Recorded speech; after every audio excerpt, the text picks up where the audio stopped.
The thing about being called reliable is that nobody means it as a compliment. I was standing in our kitchen, hands still wet from washing dishes she'd left in the sink for 3 days, when Emily said the words that changed everything. We weren't even having a real fight. Just one of those low-grade arguments married people have about nothing and everything at the same time. "You forgot to pick up my prescription again," she said, not looking up from her phone. "I texted you twice asking which pharmacy. You didn't respond. I shouldn't have to respond. You should just know." I dried my hands on the towel, the one with the lighthouse pattern her mother gave us. "I'm not psychic, Em." "No, you're just unreliable."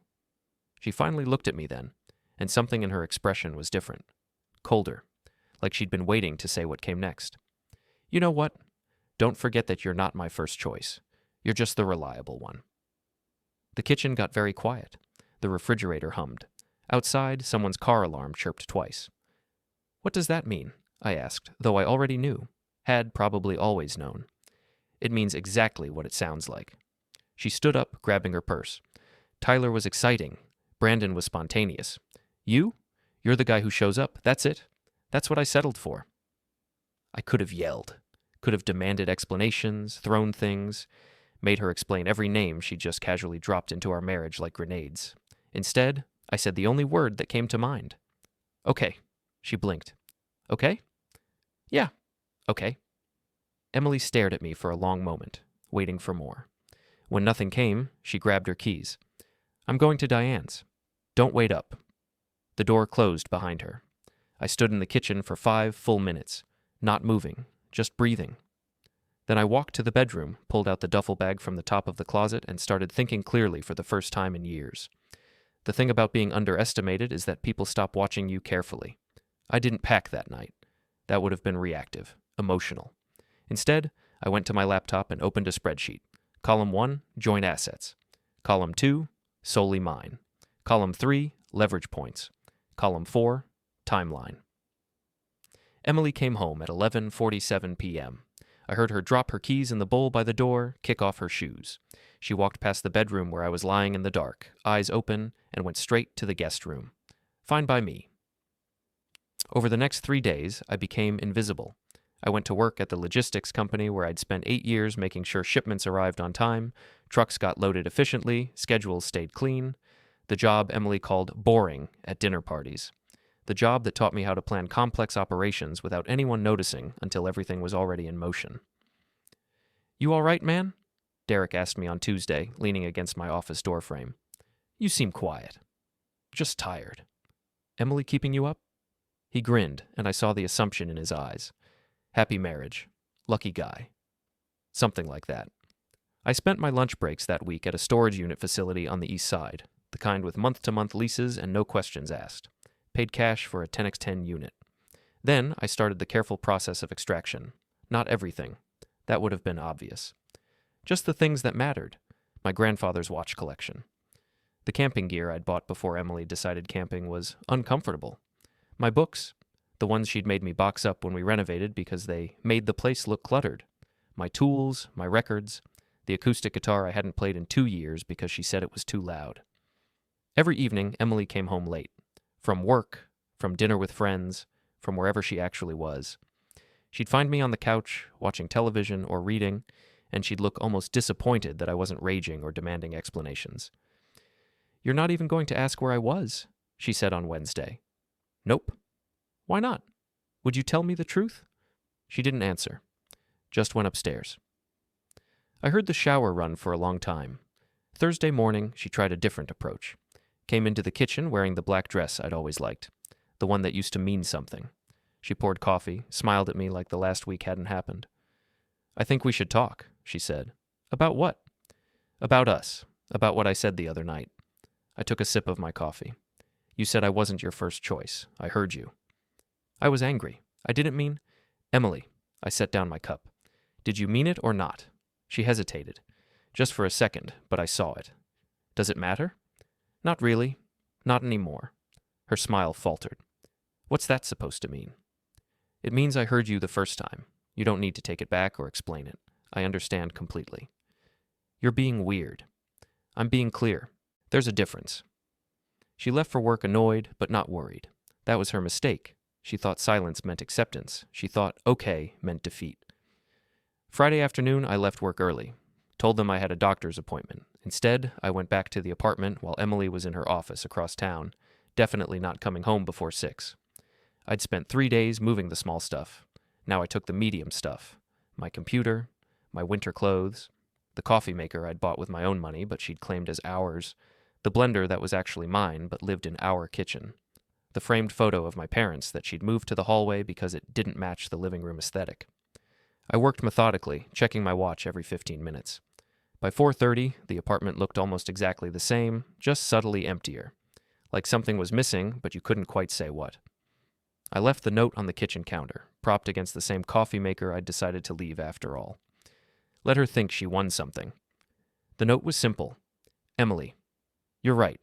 I'm just the reliable one. So I'm going to do the most reliable thing I can think of. I'm going to stop being your backup plan. You're not my first choice either. Don't bother calling. Jay, I took one last look around the apartment we'd shared for 4 years. The place where I'd proposed on one knee in the living room, where we'd painted the bedroom that terrible shade of green before repainting it cream, where I'd cooked her breakfast every Sunday and believed we were building something. Then I locked the door, dropped my key in the mailbox, and drove to the extended stay hotel I'd booked 3 days ago. My phone started ringing at 6:47 p.m. I didn't answer. It rang 16 more times that night. Then the text started.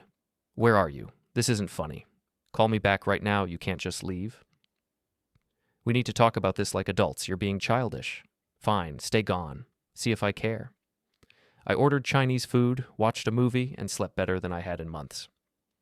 Saturday morning, I woke up to 14 more missed calls and a voicemail. I almost deleted it without listening, but curiosity won. Jake, this is ridiculous. Emily's voice sounded strained, frustrated, but not panicked. Not yet.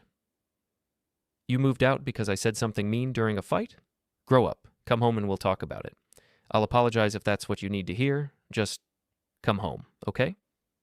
I deleted the message. Then I opened my laptop and started phase 2. See, the thing about being the reliable one, the boring one, the one who just shows up, people tell you things. They forget you're listening. They assume you're not smart enough to connect the dots. Emily thought I didn't notice the pattern. Late nights on Thursdays. Client dinners that happened in regular rotation. The way she'd started going to the gym at 6 a.m. on Tuesdays and Fridays, coming back showered and glowing with an energy she never brought home to me. I'd noticed. I'd just filed it away, telling myself I was paranoid, that I was imagining things. But Thursday nights were never random. She had her standing appointment, and I knew exactly where. The Riverside Grill, upscale enough to feel special, casual enough to avoid the truly fancy crowd, far enough from our neighborhood that she wouldn't run into anyone she knew, close enough to the Marriott that the logistics worked. I'd driven past it twice in the last month, testing a theory. Both times, I'd seen her car in the parking lot at 8 p.m. Both times, there was a silver Lexus parked 3 spaces away. I'd even written down the license plate. Now, sitting in my hotel room, I pulled up the business registration database I had access to through work. Ran the plate through a contact at the DMV who owed me a favor from when I'd helped him move last year. The Lexus belonged to a man named Connor Blake, age 34, occupation, pharmaceutical sales representative. Married, according to his Facebook profile that took me 40 seconds to find. 2 kids, big house in the suburbs, pictures of family vacations to Cabo and Aspen. I sat back and looked at his profile picture. Decent-looking guy, expensive watch, teeth too white to be natural. The kind of man who probably described himself as a go-getter and results-oriented. The exciting one, the spontaneous one, the coward who is about to find out what happens when you mess with the reliable guy. I didn't feel angry anymore. Anger is hot and messy and makes you stupid. What I felt was cold and clear and very, very patient. Emily called again at noon. I answered this time. Finally, she breathed. Jake, where? I'm fine. Don't worry about me. Don't worry? You disappeared. You left a note like we're in some kind of movie. You said I wasn't your first choice. I decided to respect that. I was upset. People say things they don't mean when they're upset. Did you mean it? Silence. That's what I thought, I said. Jake, please, come home. We can work through this. I don't think we can. Why are you being like this? Her voice cracked, and for a second I almost felt bad. Almost. You're acting like a stranger. Maybe you never knew me as well as you thought. What's that supposed to mean? It means I'm done being convenient. I'm done being the fallback. I'm done being the guy who just shows up. You're not. Enjoy your weekend, Emily. I'm sure you've got plans. I hung up before she could respond. Then I opened a new document and started making a list. Not a revenge list, nothing so crude. Just a careful inventory of facts, timelines, and pressure points. Connor Blake worked for Pemberton Pharmaceuticals. Their company had a strict ethics policy posted right on their website. Employees are expected to maintain the highest standards of personal and professional conduct. They were particularly strict about affairs because of a scandal 3 years ago, where a sales rep had been sleeping with a hospital administrator to secure contracts. Connor's boss was named Richard Pemberton Jr. His direct email was publicly available. I didn't write the email, not yet, that would be sloppy. Instead, I drove to the Riverside Grill and parked across the street, 3 buildings down where my car wouldn't be visible from the lot. It was Saturday afternoon. They wouldn't be here now, but I needed to see the space, understand the layout, know the exits and entrances. A man in his 50s came out of the restaurant laughing with a woman who wasn't his wife, judging by the wedding ring tan line on his finger and her unmarked hands. They got into separate cars. The world was full of liars. I'd just been too trusting to see it. My phone buzzed. A text from Emily. I know what you're doing. I stared at the message. She had no idea what I was doing. What am I doing? I texted back. Punishing me.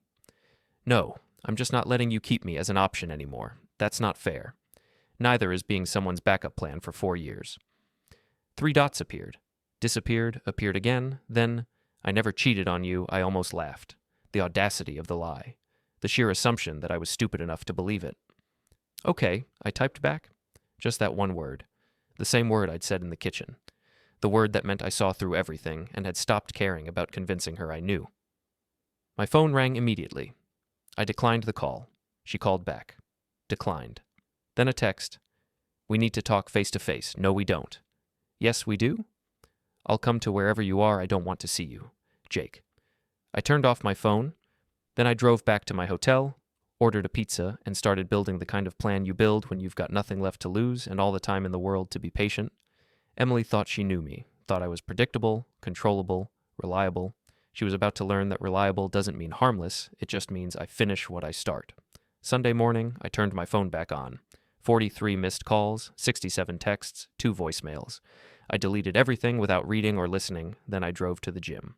Not our usual one where Emily had her trainer and her circle of friends who'd look at me with pity. A different one across town, the kind with heavy bags and free weights and guys who minded their own business. I'd let myself get soft over the years. Emily preferred restaurants to home cooking, preferred wine on the couch to runs in the park. I'd gained 20 pounds since the wedding, lost the edge I'd had when I was younger. Time to get it back. The first punch I threw at the heavy bag sent pain shooting through my knuckles. The second one, too.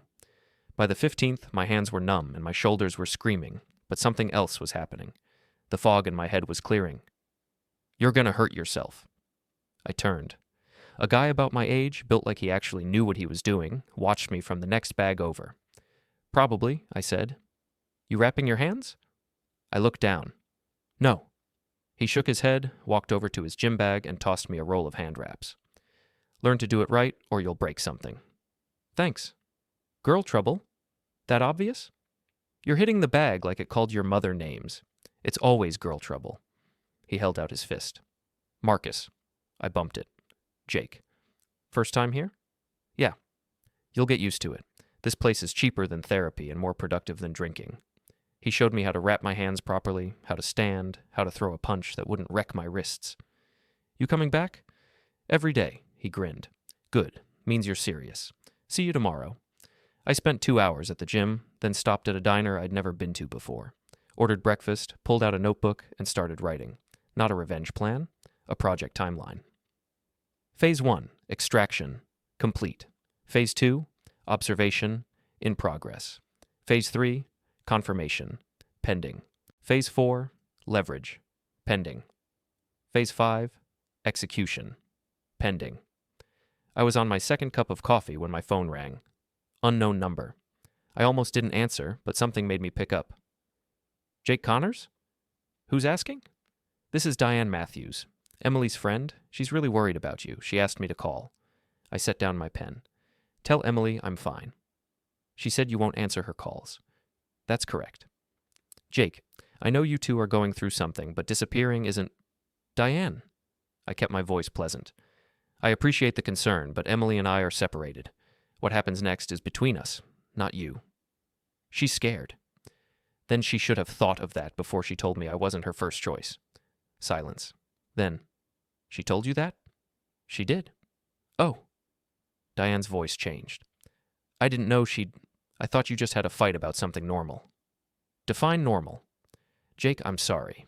I shouldn't have called. It's fine.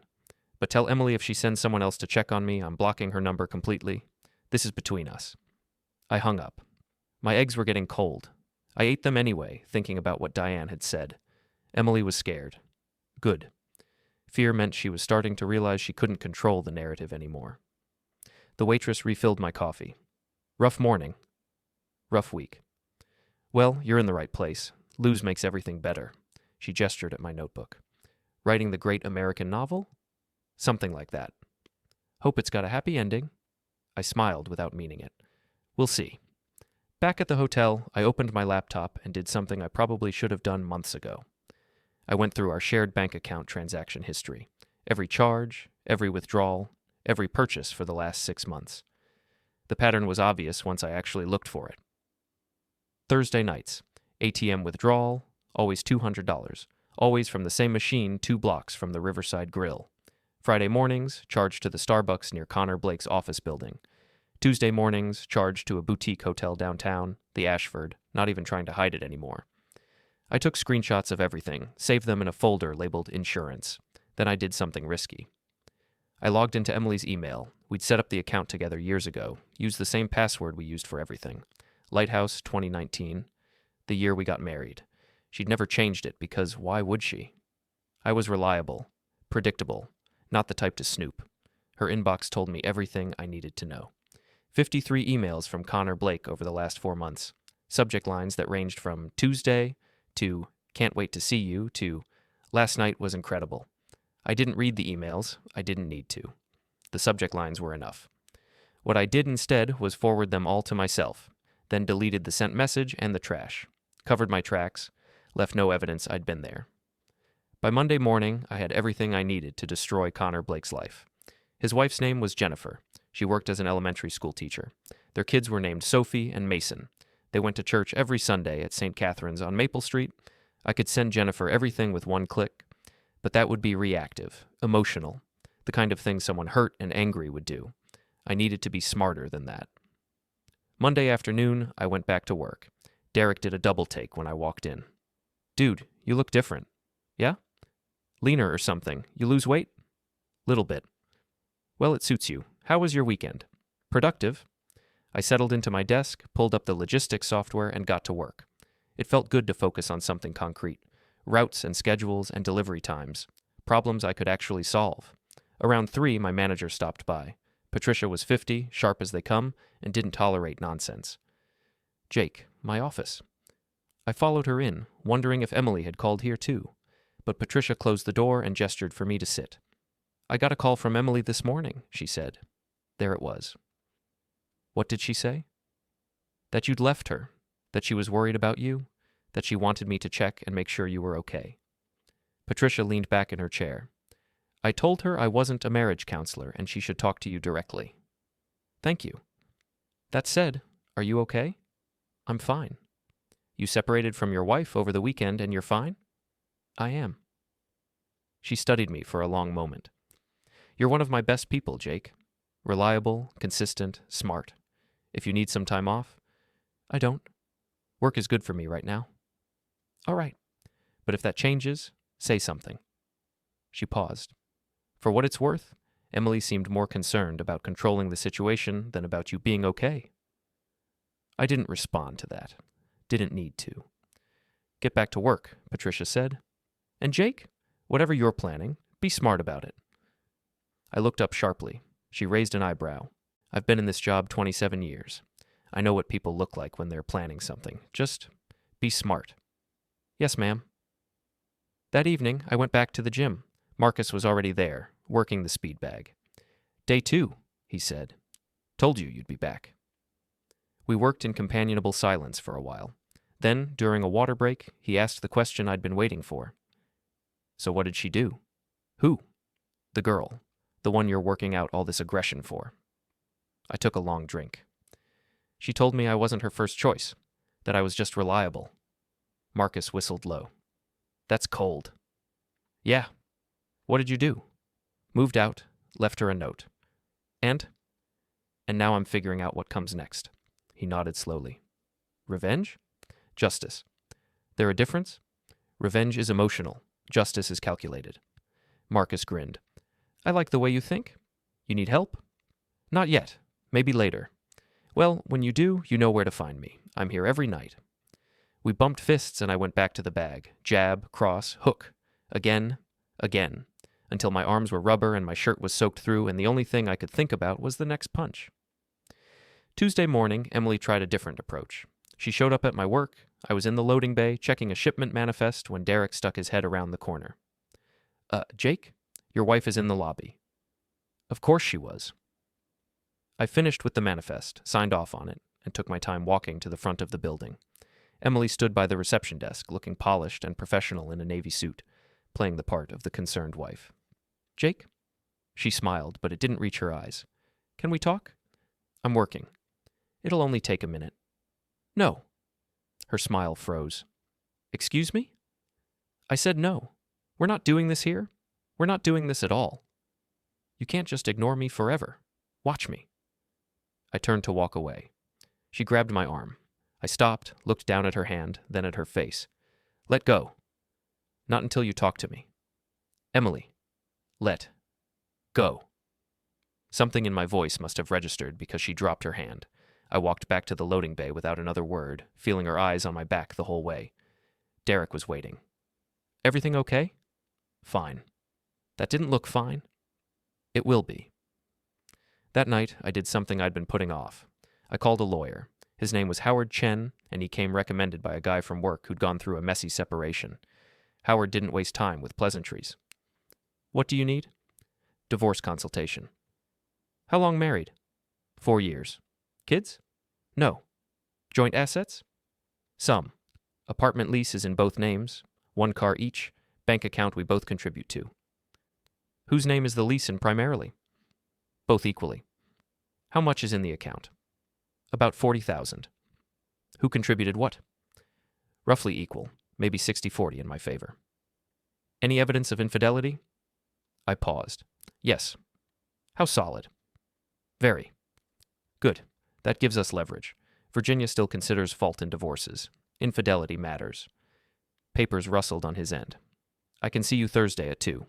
Bring documentation of everything. Bank statements, lease agreement, emails, text messages, anything that shows the timeline. I'll be there. Jake, one more thing. Don't do anything stupid between now and then. Don't confront the other man. Don't threaten your wife. Don't post anything on social media. Just exist quietly. I can do that? Good. See you Thursday. I hung up feeling something I hadn't felt in days. Control. Wednesday night, I drove past the Riverside Grill at 7:45 p.m. Emily's car was there. So was the silver Lexus. I parked 3 buildings away, turned off the engine, and waited. They came out at 9:23. Emily first, looking around the parking lot with an edge of nervousness she hadn't had before. Then Connor, trailing a few steps behind, keeping distance. Smart. They'd learned to be careful. Emily got in her car. Connor walked to his. They pulled out separately, 2 minutes apart. I followed Connor. Not closely. I'd learned how to tail someone from watching enough crime shows and having a job that required tracking delivery trucks. Stay 2 cars back. Don't make obvious turns. If he notices, abort. I didn't notice. He drove straight to the Marriott 3 blocks away, parked, and went inside. I waited 20 minutes. Then Emily's car pulled into the same lot. I took photos, wide shots establishing the location and both vehicles. Time-stamped. Then I drove back to my hotel and uploaded them to my insurance folder. Thursday afternoon, I met with Howard Chen. His office was exactly what you'd expect. Dark wood, law books, degrees on the wall. He looked like he'd been doing this for 30 years and had seen every variation of human failure. I showed him everything, the bank records, the emails, the photos from Wednesday night. He reviewed it all without comment, making notes on a legal pad. Finally, he looked up. This is solid. Very solid. In court, this gives us significant leverage. I don't want to go to court. His eyebrows went up. Then what do you want? I want her to understand what she lost. I want him to understand there are consequences, and I want to walk away clean. Those are 3 different objectives. I'm aware. Howard leaned back in his chair. I can file for divorce on grounds of adultery. We can demand she vacate the apartment or buy out your half of the lease. We can split the bank account. You'll walk away with more than your fair share given the fault issue. And then? And then you're legally separated and eventually divorced. She goes on with her life. He goes on with his. You go on with yours. That's not enough. Jake? Howard's voice was flat.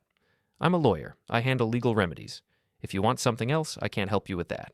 And I definitely can't know about it. Understood. That said, he tapped his pen on the desk. Hypothetically speaking, if someone wanted to make sure certain information reached certain people through legal channels, well, discovery can be a powerful thing. Employment records get subpoenaed, emails get entered into evidence, things become public record. I met his eyes. Hypothetically. Hypothetically. He slid a contract across the desk. This is my retainer agreement. You're hiring me to handle your divorce. What you do outside of that is your business. But anything illegal, I can't know about it. Nothing illegal. Then we understand each other. I signed the contract. Wrote a check for $3,000. Shook his hand. One more thing, I said. How long before she knows I've filed? She'll be served within 48 hours of me filing the paperwork. Hold off until I tell you, he frowned. Why? Because I want her to think we're still in limbo. I want her to think there's still a chance to fix this. That's cruel. Yeah. I stood up. It is. Outside, I sat in my car and felt the pieces clicking into place. The lawyer was ammunition. The evidence was leverage. The gym was preparation. But the real weapon was patience. Emily still thought this was a fight she could win. Still thought I'd come back, that we'd do counseling, that she could explain it all away and I'd forgive her because that's what reliable people do. She had no idea that reliable also means thorough. I drove to the gym. Marcus was there, as always. You're early, he said. Couldn't wait. We worked for 2 hours. By the end, I could throw combinations without thinking. My body was remembering what my mind had spent years forgetting. I used to be harder than this. Tougher. Before I got comfortable. Before I got soft. You're getting better, Marcus said. Faster. Cleaner. Good. When are you going to tell me what you're really training for? I unwrapped my hands. Maybe never. He laughed. Fair enough. But whatever it is, you're ready for it. Not yet, but soon. That night, I sent Emily a text, the first communication I'd initiated since leaving. We need to talk about the apartment and the bank account. Meet me at Paolo's tomorrow at noon. Paolo's was the Italian place where we'd had our first date. Neutral ground, public. She'd think I was softening. She texted back within 30 seconds. I'll be there. I set down my phone and smiled. Phase 3 was about to begin. Paolo's hadn't changed in 5 years. Same red check tablecloths, same smell of garlic and olive oil, same corner booth where I'd asked Emily to dinner after we'd met at a mutual friend's party. I got there 15 minutes early, ordered coffee, and watched the door. Emily arrived exactly on time. She'd dressed carefully, not too formal, not too casual. The blue sweater I'd bought her for Christmas 2 years ago. Hair down the way I used to like it. She was staging a scene. She slid into the booth across from me, smiling tentatively. Hi. Hi. You look good. Different. Thanks. The waitress came over. Emily ordered a salad. I ordered nothing. You're not eating? She asked. Not hungry. Jake? You wanted to talk about the apartment and the money. Let's talk about it. Her smile dimmed. I thought we could... we haven't really talked about us. There is no us. Don't say that. Emily. I folded my hands on the table. I asked you to meet me to discuss the practical things. The lease, the bank account, our stuff. That's it. So you're really doing this? You're just giving up on 4 years of marriage over one argument. It wasn't one argument. Then what was it? I looked at her for a long moment. She'd put on makeup to cover the circles under her eyes. Her nails were freshly done. She'd prepared for this like it was a negotiation she could win. How long have you been seeing Connor? I asked quietly. All the color drained from her face. Don't. My voice was calm, flat. I'm not asking because I want to fight. I'm asking because I need to know the timeline for the lawyer. The lawyer? She looked like I'd slapped her. Yes. I've retained a divorce attorney. I'm filing on grounds of adultery. But I need accurate dates for the paperwork. Jake, wait. How? Long. She stared down at her hands. 6 months. Thank you. And does Connor's wife know? Her head snapped up. You wouldn't. I haven't decided yet. Depends on how this conversation goes. You can't do that. That's his family, his kids. Should have thought of that before. Jake, please. She reached across the table. I pulled my hand back. Please don't do this. We can fix this. I made a mistake. I know I did, but we can work through it. No, we can't. Why not? Because you didn't make a mistake, Emily. You made a choice. 6 months of choices. Every Thursday night, every Tuesday morning, every lie about where you were and who you were with. I never meant to hurt you. You just didn't care if you did. Tears welled in her eyes. Real ones, maybe. Hard to tell anymore. That's not fair. You told me I wasn't your first choice, that I was just reliable. You don't get to cry about fairness now. The waitress brought Emily's salad. She didn't touch it. What do you want from me? Emily asked. I want you to sign whatever divorce papers Howard sends you without fighting. I want you to take your half of the bank account and leave mine alone. I want you to move out of the apartment by the end of the month. Where am I supposed to go? That's not my problem anymore. This is cruel. This is practical. She wiped her eyes, mascara smudging. You've changed. No, I just stopped pretending I didn't see what was right in front of me. I loved you. Past tense. Yeah, I noticed. I still love you. Emily. I leaned forward. If you loved me, you wouldn't have been in Connor Blake's bed for the last 6 months. You wouldn't have told me I was just the reliable option. You wouldn't have made me feel like an appliance you kept around because I was useful. I never said, you did. You said exactly that.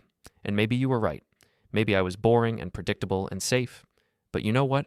That's done now. You don't get the reliable version anymore. You get this version. The one who leaves, the one who files for divorce, the one who stops caring about making you comfortable. I stood up, dropped a 20 on the table. Wait, we're not done. Yes, we are. You'll get served the divorce papers next week. Sign them. Move out. Move on. And Connor?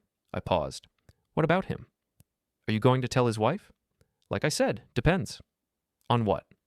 On whether you make this easy or hard. Understanding dawned in her eyes. You're blackmailing me. I'm giving you a choice. Sign the papers, move out quietly, let this end cleanly, and Connor's wife never needs to know. Fight me, make this difficult, try to take more than your share. And Jennifer Blake gets a very detailed email with photo evidence. You're not the man I married? You're right. I'm better. I walked out of Paolo's without looking back. My hands were shaking when I got to my car. Not from anger, from adrenaline. From the rush of finally saying every single thing I'd been holding in. I sat in the parking lot for 5 minutes, breathing, centering myself. Then I drove to the gym. Marcus took one look at my face and pointed at the heavy bag. Whatever happened, put it there. I put it there, for 90 minutes straight, until my knuckles were raw despite the wraps, until my shoulders were on fire, until the shaking stopped and all that was left was clarity. Feel better? Marcus asked when I finally stopped. Getting there. Good, because you look like you're ready to fight God himself. Not God, just one pharmaceutical sales rep. Marcus raised his eyebrows but didn't ask. Need backup? Maybe. You free Thursday night? For you? Yeah.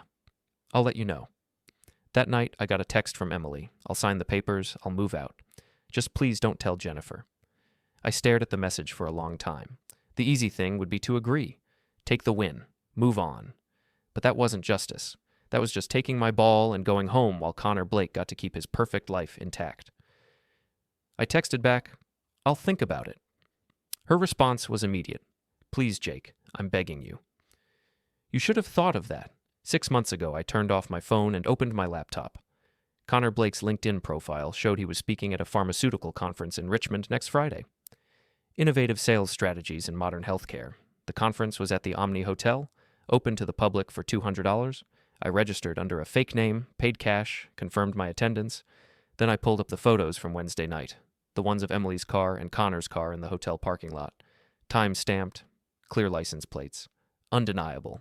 I could send them to Jennifer Blake right now. One click and Connor's world would implode. But that was the nuclear option, the angry option.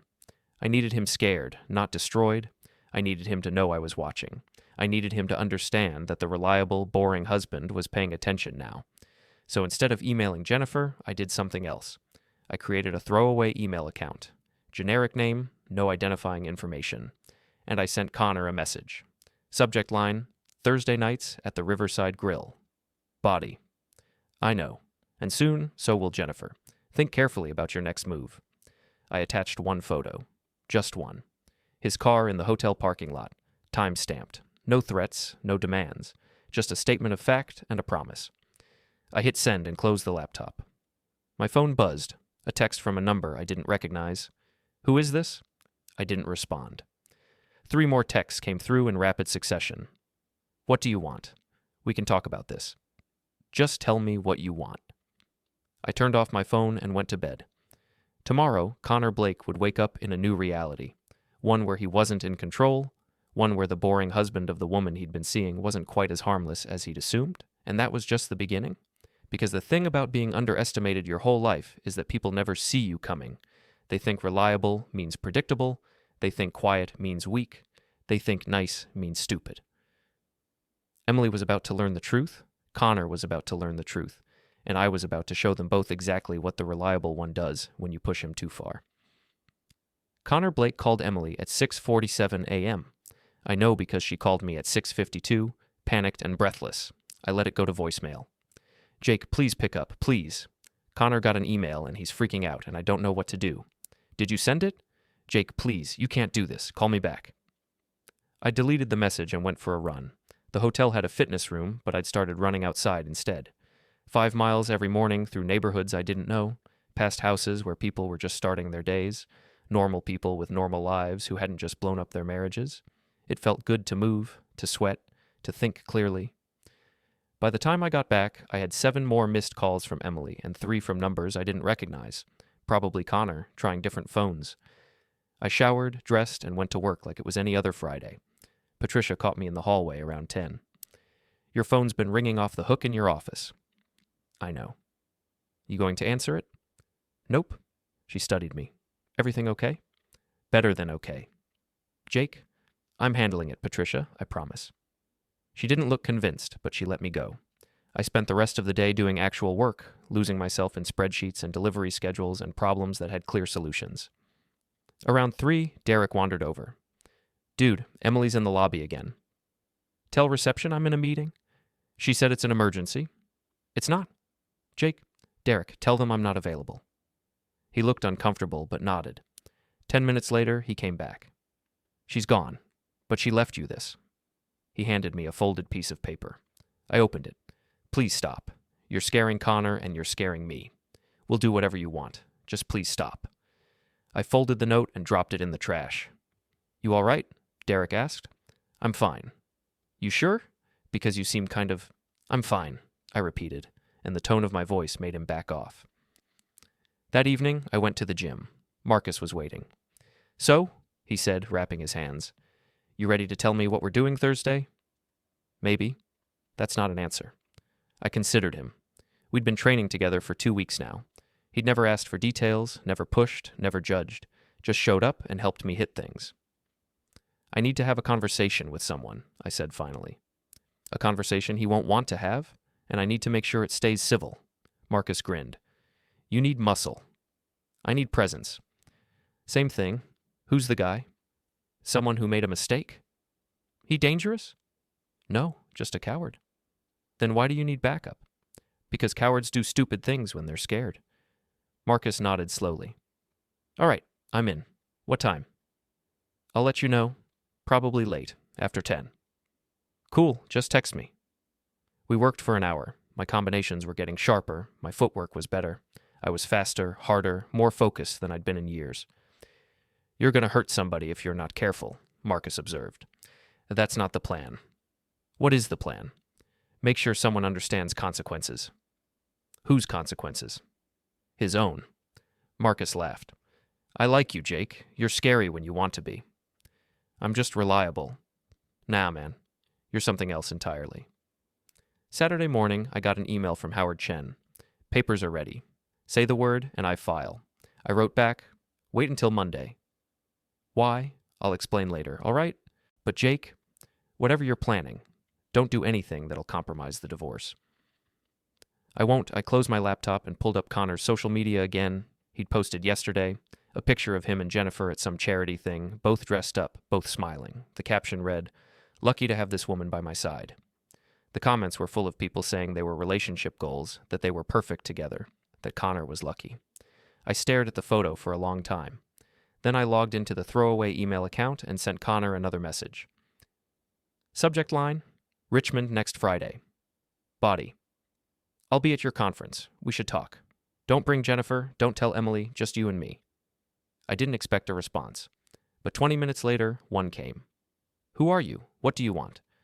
I typed back, I want you to understand what you've done. Friday at 8 p.m., the hotel bar, come alone. And if I don't? Then Jennifer gets everything. Photos, emails, hotel receipts, all of it. A long pause. Then, fine. I sat back and breathed out slowly. Phase 4 was in motion. Sunday, I did something I'd been avoiding. I went back to the apartment. Emily's car wasn't there. I let myself in with the spare key I'd kept, expecting to find the place a mess. Instead, it was spotless. The dishes were done, the bed was made. My things, the ones I'd left behind, were boxed up neatly by the door.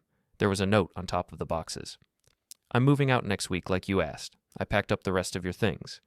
I'm sorry for everything. I know you won't believe me, but I am. I looked around the apartment one last time. 4 years of my life in this space. 4 years of thinking we were building something. 4 years of being wrong.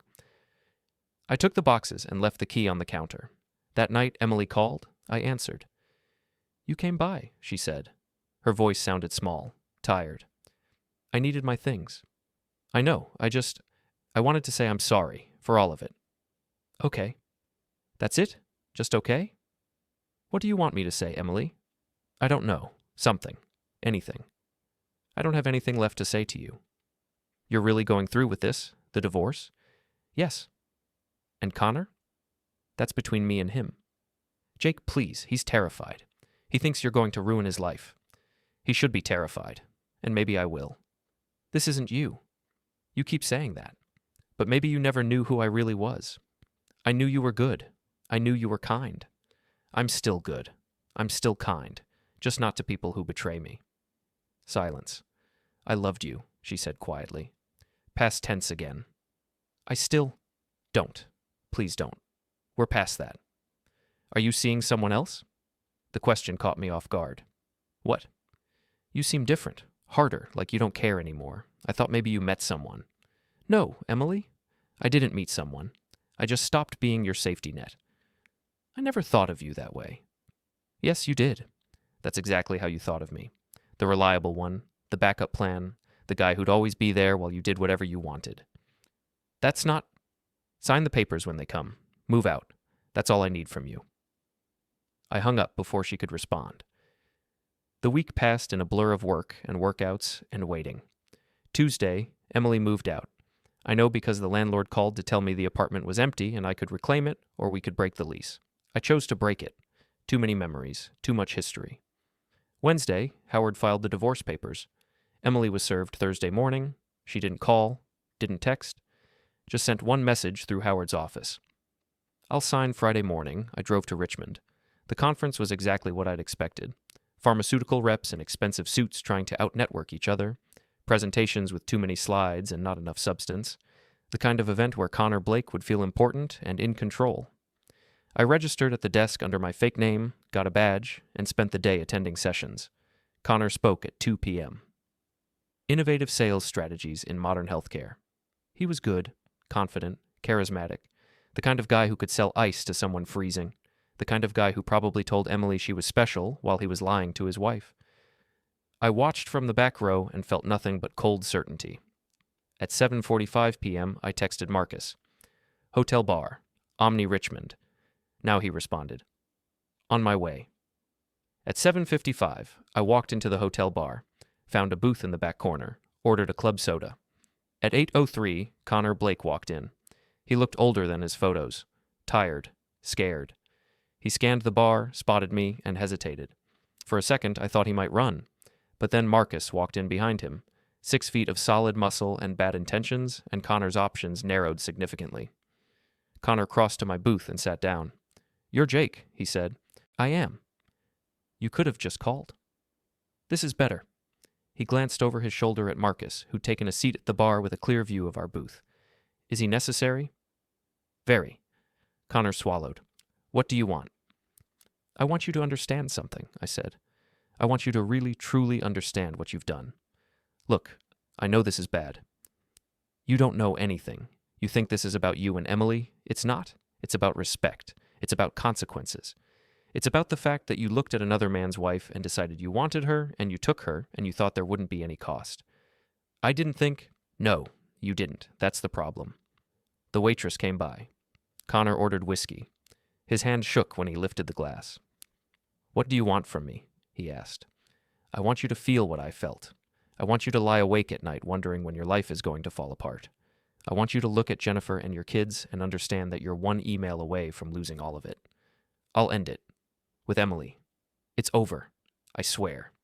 Well, it was already over. Yeah, she's moving out. We're getting divorced.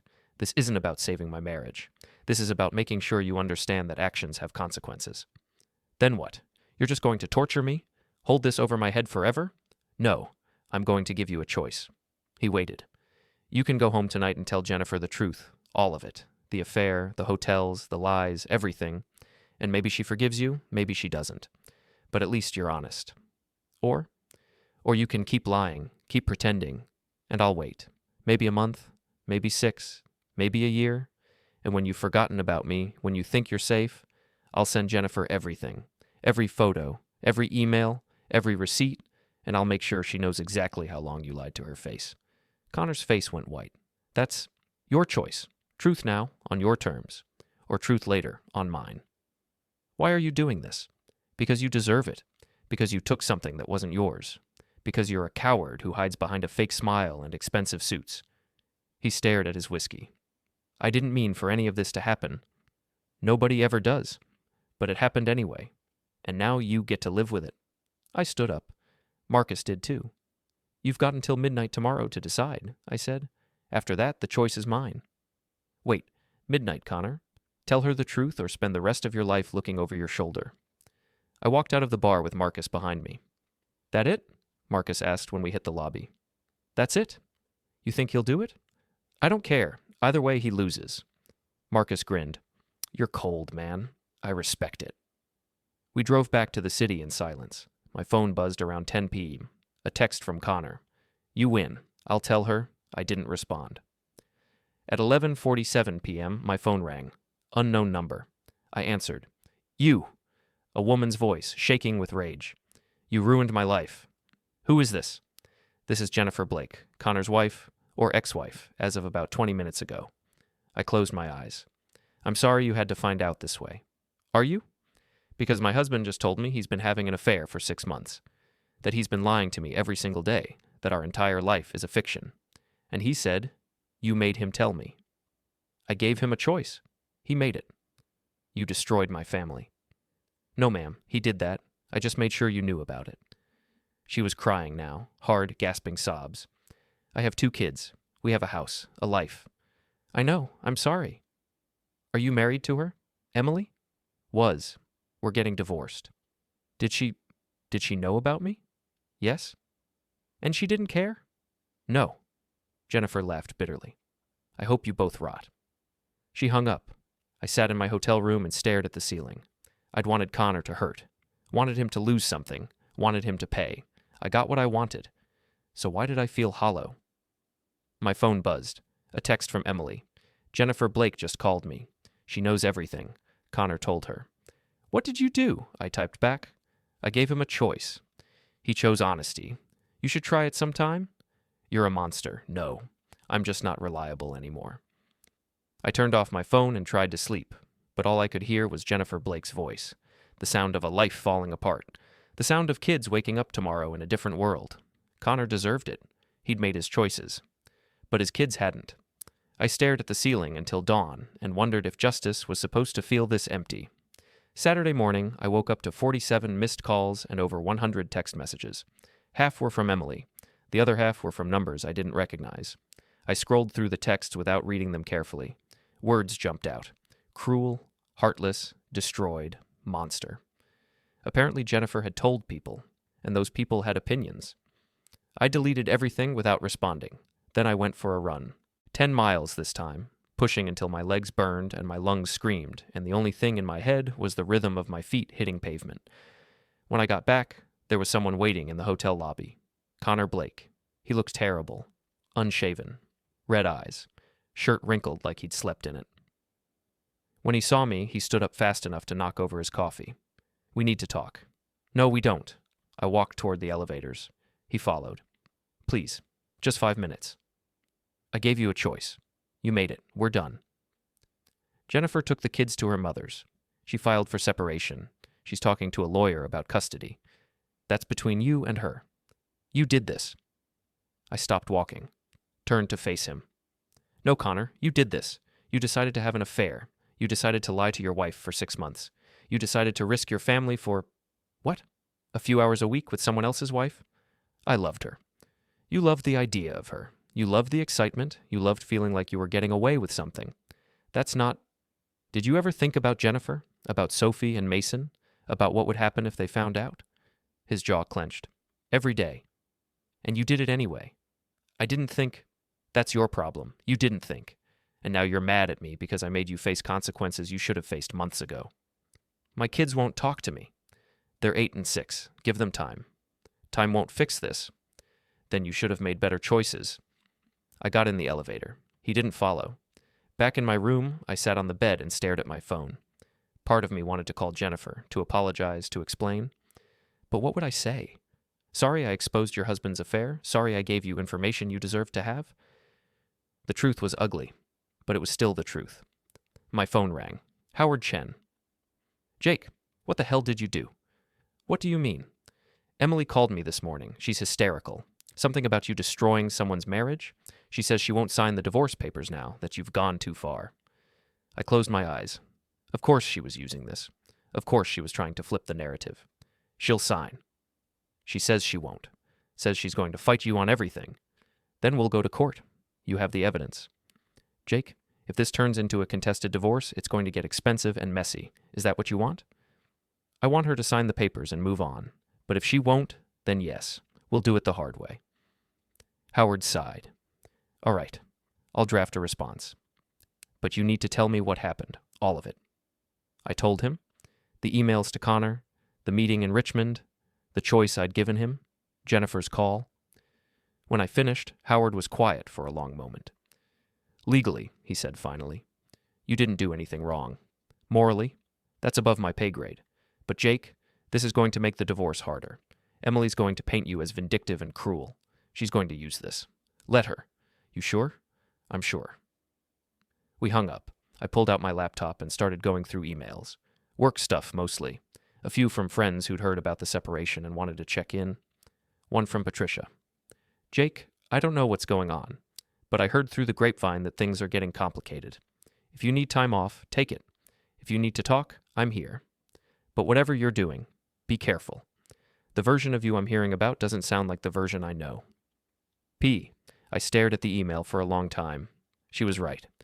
The person I'd become over the last few weeks, cold, calculating, ruthless, wasn't who I'd been a month ago. But that person had been weak, had been blind, had been so desperate to believe his marriage was fine that he'd ignored every warning sign. I didn't want to be that person anymore. I closed the laptop without responding. Sunday, I went to the gym. Marcus was there, working the speed bag. You look rough, he said. Feel rough. The thing on Friday, it go bad? It went exactly how I planned. That's the problem. He nodded like he understood. Revenge never feels as good as you think it will. It's not revenge. It's justice. Is there a difference? I hit the heavy bag. Once, twice, 10 times, 20. I don't know anymore, I said finally.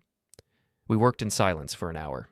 Then Marcus bought me coffee from the vending machine and we sat on the bench outside the gym. You want my opinion? He asked. Sure. I think you did what you had to do. Guy was a coward. He deserved to face consequences. But you can't control what happens after. His wife, his kids, that's on him, not you. Then why do I feel terrible? Because you're not actually a monster. You're just a guy who got hurt and fought back. Nothing wrong with that. His kids won't talk to him. His kids deserve a father who doesn't lie to their mother. They're 6 and 8. They don't understand that. Marcus shrugged. They will eventually. And maybe this is better. Maybe Jennifer and the kids are better off knowing the truth now instead of living in a lie for another 10 years. Maybe. You gonna be all right? I don't know. He clapped me on the shoulder. You will be. Just takes time. That night, Emily called. I almost didn't answer, but something made me pick up. What? I need you to fix this. Her voice was tight, controlled. Jennifer Blake is telling everyone what you did. People are calling me, asking questions. My boss pulled me into his office on Friday because apparently Jennifer's cousin works at my company and now there are rumors. Not my problem. Yes, it is. You started this. No, Emily. You started this when you decided to have an affair. I made a mistake. For 6 months?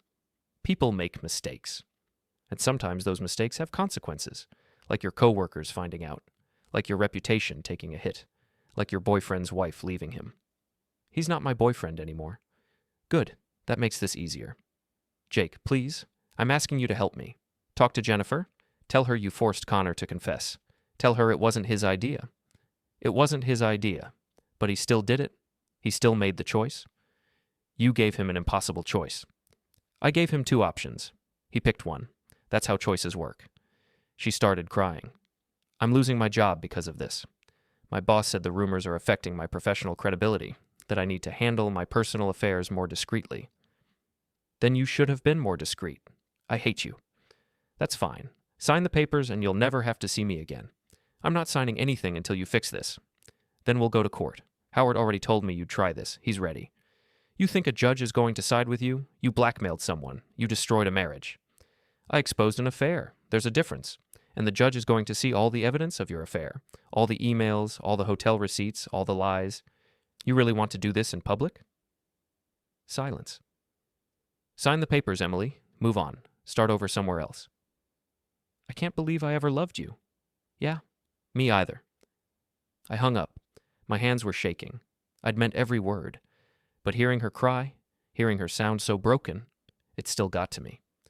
4 years of marriage didn't disappear just because she'd betrayed me, but I couldn't let that matter. Not now. I called Howard. She's going to keep fighting. I know. I got a call from her attorney an hour ago. They want to negotiate. What are their terms? She wants the apartment, half the savings, and your agreement not to contact Jennifer Blake or Connor Blake again.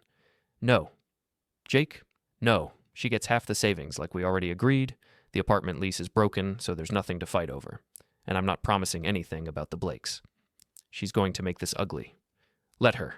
We have evidence. We have testimony. We have everything we need to win. This could take months. Then it takes months? Howard sighed. All right. I'll tell them we're not interested in settling. Be ready for a court date. I'm ready. I hung up and stared at the ceiling. Somewhere across town, Emily was probably crying. Probably calling Diane or one of her other friends. Probably telling them I was a monster who'd ruined her life. Somewhere else, Connor was probably sitting in an empty house, staring at photos of his kids. And somewhere else, Jennifer was probably tucking Sophie and Mason into bed at her mother's house, trying to explain why Daddy wasn't there. I'd wanted consequences. I'd wanted justice. I'd wanted everyone to hurt the way I'd been hurt. I got it. So why did it feel like I was the one losing? Monday morning, I went back to work. The office felt different. People glanced at me in hallways. Conversation stopped when I walked past. By lunch, Derek finally worked up the nerve to say something. So, there's a rumor going around. About? About you and Emily, and some guy, and his wife. I kept working on my spreadsheet. What's the rumor? That you... I don't know, man. That you did something to blow up their marriage. I gave him a choice. He made it. Derek's eyes widened. So it's true? Which part? All of it? I don't know. People are saying you blackmailed someone, that you ruined a family. I saved my work and looked at him. Emily was having an affair for 6 months. The guy she was seeing is married with kids. I found out. I told him to either come clean or I'd tell his wife. He came clean. That's it. That's... wow. Yeah. I mean, I get why you did it, but what? Derek shifted uncomfortably. People think you went too far. People can think whatever they want. HR is asking questions. That got my attention. About what? About whether there was any workplace connection, about whether you used company resources, about whether this affects your ability to do your job. Tell HR my personal life is personal. I'm just warning you, man. Patricia's getting pressure from upper management. As if on cue, Patricia appeared in my doorway. Jake, my office, now. I followed her in. She closed the door and sat down heavily. I'm going to be direct, she said. What you do in your personal life is your business, but when it starts affecting the workplace, it becomes mine. I haven't done anything at work. No, but people are talking. And when people talk, productivity drops. And when productivity drops, I have to answer to people above me who want to know why. So fire me. She blinked. What? If this is too much of a problem, fire me. I'll pack my desk and be gone in an hour. I don't want to fire you. You're one of my best people. Then what do you want? I want to know if you're okay. I want to know if you need time off. I want to know if there's anything I can do to help. The concern in her voice was genuine. It made me pause. I'm okay, I said quietly. I'm just processing. Jake, I've known you for 8 years. You're reliable, steady, smart. Whatever's happening right now, this isn't you. Maybe it is. Maybe I've just been hiding it. Or maybe you're hurt and angry and making decisions you'll regret. I don't regret anything. She studied me. Are you sure about that? I thought about Jennifer's voice on the phone, about Connor's kids, about Emily crying. Yes, I lied. Patricia didn't look convinced. Take the rest of the week off. Paid. Figure your stuff out. Come back Monday with a clear head. I don't need time off. I'm not asking. I'm telling you. Go home. Rest. Think. Whatever you need to do. But you're not working until next week. I stood up. Fine. Jake? She waited until I looked at her. Be careful. Revenge might feel good in the moment, but it has a way of eating you alive. I left without responding. Back at my desk, I packed up my laptop and a few personal items. Derek watched nervously. You getting fired? No, just taking a break. Good. That's good. I drove back to the hotel and sat in the parking lot for 20 minutes, trying to figure out what to do with myself. I'd been running on momentum for weeks, planning, executing, moving forward. Now with nothing to do and nowhere to be, I felt empty. My phone buzzed, a text from Marcus. Gym at 6? Can't. Need to think. Thinking's overrated. Hitting things is better. See you at 6. I smiled despite myself. At 5:45, I headed to the gym. Marcus was already there, shadowboxing in front of a mirror. You look like garbage, he said by way of greeting. Thanks. Boss send you home? Week off? Paid. Lucky. We worked the bags for a while in silence. Then Marcus stopped and turned to me. You gonna tell me what's eating you? I thought revenge would feel better. Does it ever? I don't know. This is my first time. He laughed. Look, man, you did what you thought was right. Guy was a coward. His wife deserved to know. You gave him a chance to come clean. He took it. That's on him. His kids hate him now. His kids will get over it. Or they won't. Either way, not your responsibility. Feels like it is? That's because you're a good person. But good people get burned when they try to fix other people's messes. I'm not trying to fix anything. I'm trying to make sure people understand consequences. And they do. Mission accomplished. So why are you still beating yourself up? I hit the bag, hard. Because I wanted them to hurt. And now they are. And it doesn't feel like justice. It just feels empty. Marcus nodded slowly. Yeah, that sounds about right. What do I do? You move forward. You finish the divorce. You rebuild your life. You stop looking backward. Easier said than done.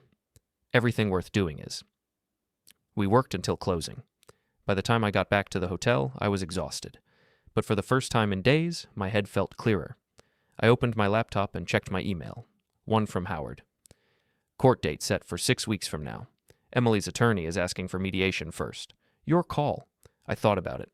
Mediation meant sitting across from Emily, talking, negotiating, pretending we could be civil, but it also meant ending this faster. Moving on. Being done. I wrote back, set up mediation. Let's finish this. Tuesday morning, I woke up to find someone had leaked the story. Not to major news, nothing that dramatic, but to a local blog that covered community gossip and social drama. The headline read, Local man destroys marriage to expose wife's affair, justice or revenge. The article had just enough details to be recognizable, but vague enough to avoid lawsuits. It mentioned a logistics professional who discovered his wife's affair with a pharmaceutical sales representative and had allegedly coerced the man into confessing to his wife. The comments section was a war zone. Good for him. Cheaters deserve to be exposed. This is psychotic. He ruined a family with kids. The wife ruined her own family. He just made sure everyone knew. Two wrongs don't make a right. If my husband did this, I'd never forgive him. If my husband cheated, I'd do worse. I closed the laptop before I could read more. My phone rang. Emily. Did you see it? She sounded frantic. Yeah. Everyone's going to know. Everyone.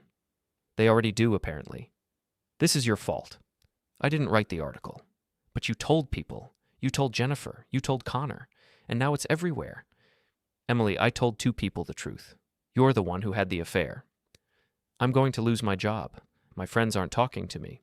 My mother called me crying because our church group is gossiping. This is ruining my life. Then maybe you shouldn't have had an affair. Stop saying that. Why? It's the truth. You're destroying me. No, you destroyed yourself. I just refuse to pretend I didn't see it. She started crying, hard, gasping sobs. I don't know what to do. Sign the papers.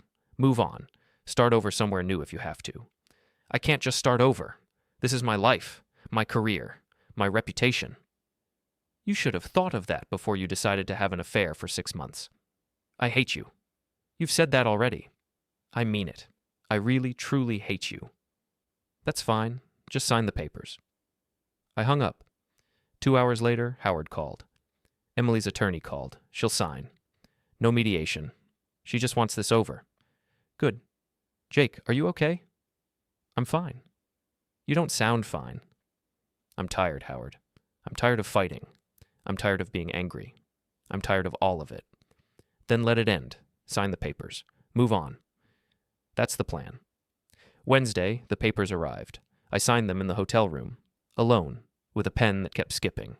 My signature looked shaky, uncertain. 4 years of marriage reduced to a stack of legal documents. I put them in the mail that afternoon, stood at the mailbox for a full minute before finally dropping them in. It was done. Thursday, I got a text from an unknown number. This is Jennifer Blake. Connor moved out yesterday. The divorce is moving forward. I hope you're happy. I stared at the message for a long time. Then I typed back, I'm sorry for what you're going through. You deserved to know the truth. That's all I can say. She didn't respond. Friday morning, I woke up to find I'd been tagged in a social media post. Someone had screenshotted the blog article and posted it with my name visible. Within an hour, it had been shared 40 times. By noon, over 100. The comments on my own profile were brutal. You're a terrible person. I hope karma gets you. Those kids are going to be traumatized because of you. You did the right thing. Everyone defending him is trash. Cheaters deserve what they get. I deleted my social media accounts, all of them. Facebook, Instagram, everything. Then I sat in the quiet of my hotel room and realized I had nothing left to do. The divorce was done. The revenge was complete. The truth was out. And I was alone. Patricia texted me. Saw the posts. You okay? I didn't respond. Marcus texted me. Jim? I didn't respond. Emily texted me. I signed. Are you satisfied now? I didn't respond. I sat on the bed and stared at the wall until the sun went down and the room got dark and I couldn't see anything anymore. Somewhere, Emily was packing up her life and moving somewhere new. Somewhere, Connor was living in an apartment alone, missing his kids. Somewhere, Jennifer was explaining to Sophie and Mason why their family was falling apart. And somewhere, I was sitting in a hotel room, having won the war and lost everything else. Justice felt a lot like emptiness, and I had no idea what to do about it. Saturday morning, I checked out of the hotel. I'd been living there for 3 weeks. 3 weeks of temporary furniture and generic art and the smell of industrial cleaning products. 3 weeks of running from one place while not actually moving toward another. The clerk barely looked at me when I turned in my key. Have a nice day. You too. I loaded my car with the boxes I'd salvaged from the apartment and the few things I'd bought since leaving. It all fit easily. 4 years of married life reduced to what could fit in a sedan.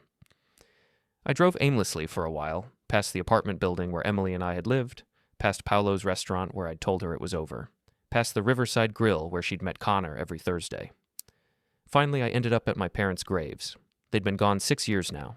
Car accident on the interstate. Quick and painless, they'd told me. I'd never quite believed that. I sat on the grass between their headstones and talked to them the way I used to when they were alive. I messed up, I said to the stone markers.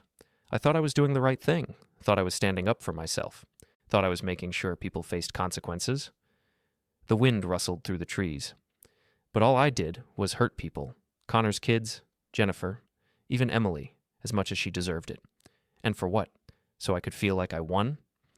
A bird landed nearby, watching me with dark eyes. You always told me to be the bigger person, Dad, to take the high road. I didn't listen. I sat there for an hour, not praying, not crying, just existing in the quiet. Eventually, I stood up, brushed grass off my jeans, said goodbye. My phone rang as I walked back to my car. Marcus. You've been ignoring me for 2 days. I know, sorry. Where are you? Cemetery. Heavy. You good? Not really. Gym, now. Marcus. I'm not asking. Get your sorry behind to the gym. I drove to the gym. Marcus was waiting outside, arms crossed. You look terrible. So everyone keeps saying. Come on. We worked for 2 hours. By the end, my body was screaming and my mind was finally quiet. Better? Marcus asked. A little. Good, now talk. About what? About whatever's eating you, because this... He gestured at me. This isn't the guy who walked in here 3 weeks ago with fire in his eyes. This is someone who's given up. Maybe I should give up? Why? Because I destroyed 3 people's lives to feel better about mine. That doesn't make me a hero. It makes me... Human, Marcus interrupted. It makes you human. You got hurt. You fought back. You went too far, maybe. But you're not a monster. Jennifer Blake might disagree. Jennifer Blake is hurt, but she deserved to know the truth. You gave her that. Her kids don't deserve what they're going through. No, they don't, but that's on Connor, not you. Is it? Marcus grabbed my shoulders. Yes, Connor made the choice to cheat. Connor made the choice to lie. Connor made the choice to confess when you gave him an out. You didn't make those choices. He did. I forced his hand. You gave him options. He picked one. Stop taking responsibility for other people's choices. I wanted to believe him, but the guilt sat heavy in my chest. What do I do now? I asked. You move on. You find a new place to live. You focus on work. You rebuild. And Emily? What about her? The divorce is final in 6 weeks. So in 6 weeks, you're free, completely free. No more Emily, no more Connor, no more any of it. Then why does it feel like I lost? Because revenge never feels like winning. It just feels like closure. And closure doesn't feel good. It just feels final. I nodded slowly. He was right. That's exactly what this felt like. Final. Come on, Marcus said.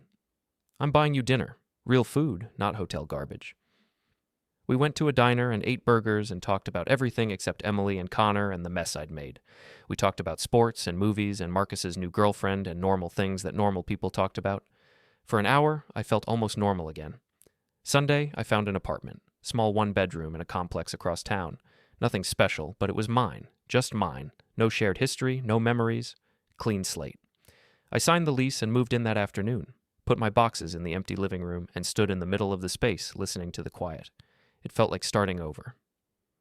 Monday morning, I went back to work. Derek looked relieved to see me. You're back. I'm back. How are you? Getting there? Good. That's good. Patricia called me into her office before lunch. You look better, she said. Thanks. I mean it. Last week you looked like you were about to snap. Now you just look tired. I am tired. The divorce? Finalized, or will be in 6 weeks. I'm sorry it came to that. I'm not. It needed to end. She studied me. You learned something from this, didn't you? Yeah. That revenge doesn't solve anything. Good. That's an expensive lesson, but it's a valuable one. I hurt people, Patricia. People who didn't deserve it. Connor Blake? His kids? His wife? His wife deserved to know her husband was cheating. But did she deserve to have her marriage imploded by a stranger? You weren't a stranger. You were the other injured party. And you gave Connor a choice. He made it. Everyone keeps saying that. Because it's true. I didn't argue, just nodded and went back to work. That week passed in a blur of routine. Work, gym, apartment, sleep, repeat. I started cooking again, started reading again, started existing in the world again instead of just moving through it. Wednesday night, my phone rang. Unknown number. I almost didn't answer. but curiosity won. Hello? Jake Connors? Yes. This is Jennifer Blake. My stomach dropped. Jennifer, hi. I'm calling because I need to say something and I need you to listen. Okay. What you did was cruel. You destroyed my family. My kids are in therapy. Sophie has nightmares. Mason won't talk to Connor. I had to move back in with my mother because I can't afford our house on one salary. I closed my eyes. I know. I'm sorry. Let me finish. Her voice was hard. What you did was cruel, but it was also necessary. I opened my eyes. What? Connor had been lying to me for months, maybe years. I don't even know anymore. I thought we were happy. I thought we had a good marriage, but it was all fake. And if you hadn't forced him to tell me, I would still be living in that lie? Jennifer, I'm not calling to forgive you. I'm calling to tell you that despite everything, despite how much I hate you right now, you did me a favor. A terrible, awful favor. But a favor nonetheless. I don't know what to say. Don't say anything. Just live with what you did. And next time someone hurts you, maybe find a less destructive way to handle it. She hung up. I sat on my couch for a long time, phone in my hand, trying to process what she'd said. She didn't forgive me, but she understood. That was more than I deserved. Thursday, Emily texted me. I'm moving to Charlotte. New job, fresh start. I stared at the message, then typed back. Good luck. That's it? Just good luck? What do you want me to say? I don't know. Something more. I hope Charlotte is good to you. I hope you find what you're looking for. I hope you're happy. 3 dots appeared, disappeared, appeared again. I'm sorry for what I did. I know it doesn't matter now, but I am. I know, are you happy? I thought about that. Was I happy? No, but I was free, and that was something. I'm getting there. I typed. You? Ask me in a year. Fair enough. Goodbye, Jake, goodbye. Emily. I deleted her number after that. Blocked her on everything, cut the last tie. It felt like letting go. Friday night, I went to the gym one last time. Marcus was there, finishing up. You're late, he said. I know. I've been thinking. Dangerous. I smiled. I'm going to take a break. From the gym, from training, from all of it. Why? Because I was training to fight. And the fight's over. I need to figure out what comes next. Marcus nodded slowly. Makes sense. But you come back when you're ready, yeah? Yeah. We bumped fists. You're going to be all right, Jake. How do you know? Because you're still standing. That's how. I drove home through the city, windows down, radio off, just thinking. I'd set out to make Emily and Connor pay, to make them understand consequences, to make them hurt the way I'd been hurt. I succeeded. But the cost had been higher than I expected. Jennifer's family, Connor's relationship with his kids, my own peace of mind, the person I used to be. Was it worth it? I still didn't know. Maybe I'd never know. Saturday morning, I woke up in my new apartment, made coffee, sat on the floor because I still hadn't bought furniture, watched the sun come up through the window. My phone buzzed. A text from Patricia. New project starting Monday. Big client. Could use your expertise. You in? I typed back, I'm in. Then I got up, showered, and went for a run through my new neighborhood, past houses with families inside, past parks where kids played, past churches and coffee shops and all the normal pieces of normal life. I didn't know what came next, didn't know who I'd become after all this, didn't know if I'd ever feel whole again, but I kept running. Because that's what reliable people do. They keep showing up. They keep moving forward. They keep trying, even when they don't know where they're going, even when they're not sure they deserve to get there, even when everything hurts. They just keep going. And maybe that was enough. Maybe that had to be enough. The sun was bright and warm on my face. I ran faster.